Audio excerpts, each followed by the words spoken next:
Hello, ladies, gentlemen, and fellow jury members. My name is Dean, and after hearing the case between our plaintiff and defendant, I find the defendant, Beverly, guilty of violating the plaintiff's privacy.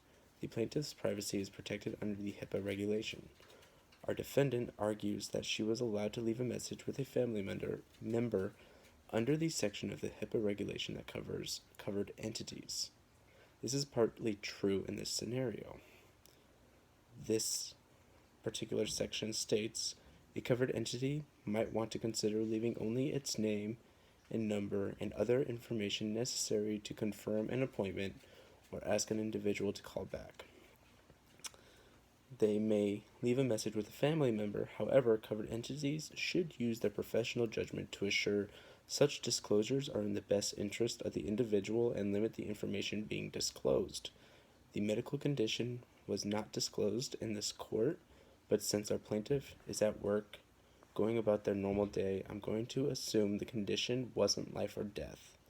And this case did not need to be disclosed to the daughter, who was an unauthorized party to receive updates.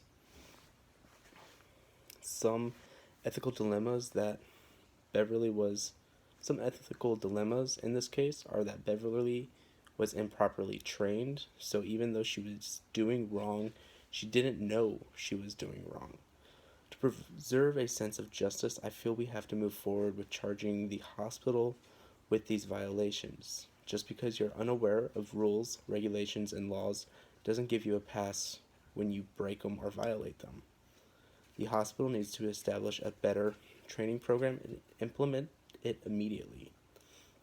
Under HIPAA Law Section 104-191, General Penalty for Failure to Comply with Requirements and Standards, the U.S. Department of Labor can impose fines beginning at $100 on an individual for each day the violation continues, up to a max of $25,000 a year.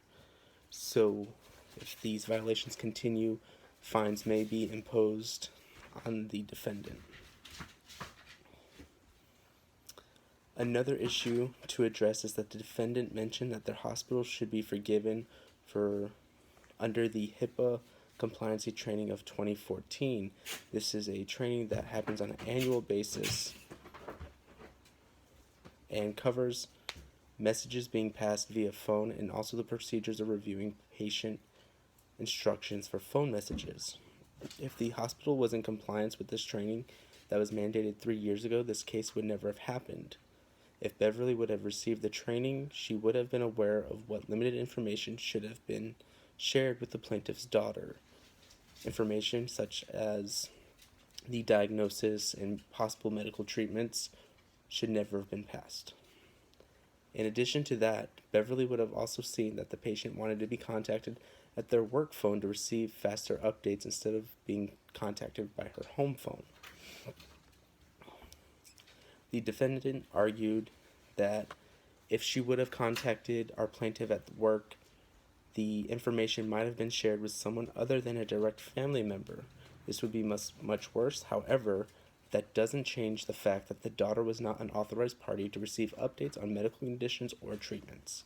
The only thing that disclosing information to the daughter instead of the coworker of the plaintiff is that there shouldn't be any punitive damage, and punitive compensation should not be awarded, but the plaintiff should also file a complaint with HHS to have an investigation launched in addition to this hearing. Beverly has violated 3 principles of medical ethics. By disclosing information to unauthorized parties, she inflicted a level of harm on our plaintiff.